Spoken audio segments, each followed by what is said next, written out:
Okay, let's get into this. You know that feeling, right? When you're trying to describe someone, maybe you have a friend or that new person at work, even yourself sometimes, and uh, the words just don't quite fit? Yeah, or you just want to get a quick sense of what someone's like. Exactly. Well, if that sounds familiar, today's deep dive is definitely for you. We're jumping into describing personalities. And this is more than just, learning new words. It's really about understanding people better, connecting with them. Uh-huh. And sounding more natural when you speak, navigating those everyday chats. Right.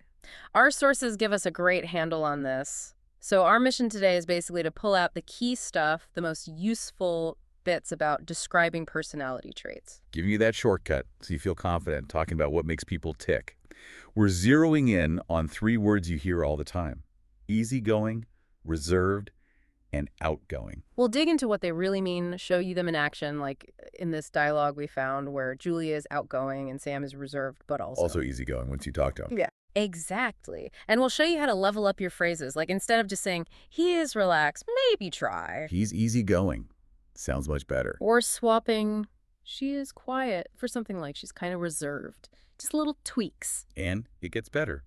The sources also throw in some really useful bonus words: laid back, serious, reliable. Oh, yeah, talkative, funny, the good stuff. And we'll look at how you can mix and match them to give a really full picture of someone. Plus, there's a neat cultural tip about introductions in English-speaking places. Yeah. Apparently, describing someone a bit when you introduce them is, well, kind of expected. Yeah, it's polite, helps set the scene.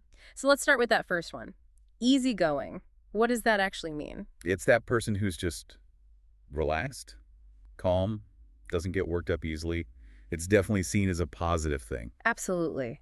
Think of a boss who stays calm under pressure, or that friend you travel with who just rolls with the punches if plans change. Right. The sources really point out how it makes things smoother. Less drama, more flexibility. Honestly, who doesn't appreciate that? And it's not just about being pleasant.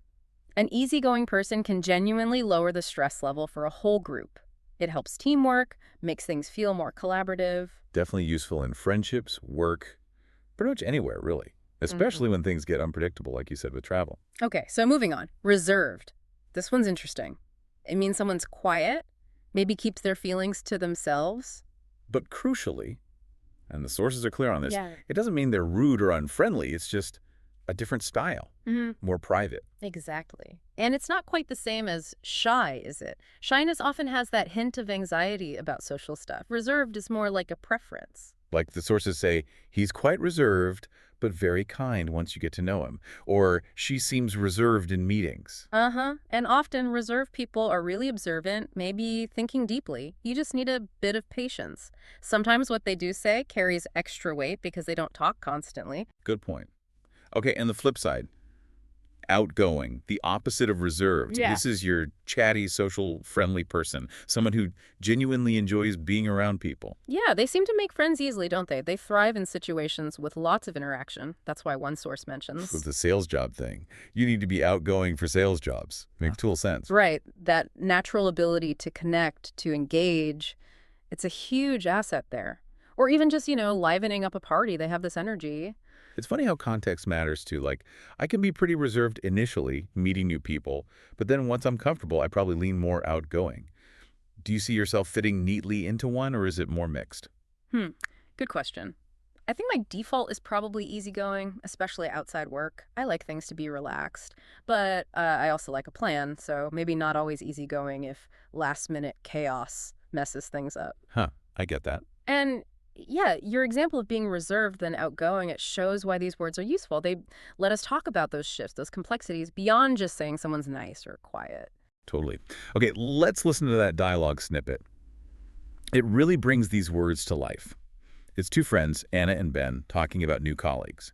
Sample dialogue. Anna says, "Hey, have you met Julia yet?" Ben replies, yeah, she's really outgoing, super friendly. Anna, she talks to everyone. Ben, what about Sam? Anna, he seems more reserved, kind of quiet. Ben. True, but really easygoing once you chat with him. And sample dialogue. See? That's such a natural exchange. Anna nails Julia as really outgoing. Obvious observation. Yeah, and Ben agrees straight away. But the description of Sam is great. Starts with reserved, kind of quiet. But then adds that crucial detail. really easygoing once you chat with him. It's not just one label. Right. It tells you, okay, he might be quiet at first, but give it a minute, talk to him, and he's actually relaxed and friendly. It's a much richer picture. And that flows nicely into this idea of making your English sound, well, more fluent when you describe people. Our sources had a section on this, like a fluency builder. Yeah, it's about those little upgrades. Like we said, instead of he is relaxed, which is fine, but a bit stiff try. He's easygoing. Just flows better. Sounds more natural. And for she is quiet, you could say. She's kind of reserved. That kind of softens it too, makes it sound more like an observation, less like a definite label, more conversational. That's a good one. And ditching he likes people for he's outgoing. Much punchier, more specific. These small changes really do make you sound more native. Quick wins, you know? Definitely. Okay, and then there were those bonus expressions to add even more color. Right. These add more nuance, like laid back, that's like easygoing, but maybe even more relaxed. Yeah, super chill. Then there's serious, someone who doesn't joke around much, very focused. Reliable, that's huge. Trustworthy, dependable, you know you can count on them. Very important trait. And talkative, just loves to chat. Always got something to say. Or funny, of course, makes people laugh. So the real power move is combining these, isn't it? Absolutely. You could say, he's pretty easygoing and he's also incredibly reliable. You get the relaxed vibe and the dependability. Or like, she's reserved, yeah, but surprisingly funny when you get to know her. Layers.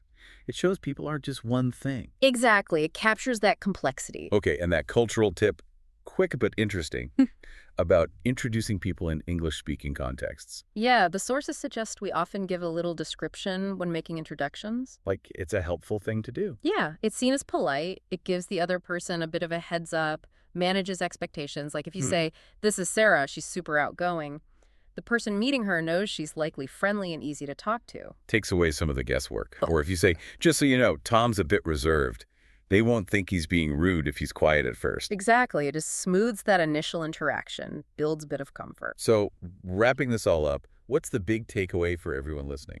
Well, we've really unpacked these key personality words: easygoing, reserved, outgoing. We've seen how they work, from that relaxed vibe of easygoing. Like the cheer boss or travel buddy. Right. To the quiet depth of reserved. Maybe someone thoughtful at work. Uh-huh. And that social buzz of outgoing, the person who makes friends everywhere. Great for sales, you mentioned. And we saw how adding those bonus words, reliable, talkative, funny, laid back, lets you paint a much richer, more accurate picture. Plus, those fluency tips, small shifts like kind of reserved instead of just quiet, make a real difference in sounding natural. So it's not just about words, is it? It's about really seeing people more clearly, handling social situations better, maybe even building stronger connections. Definitely. Okay, so here's a little something for you to try. Think about two people you know, friends, family, colleagues.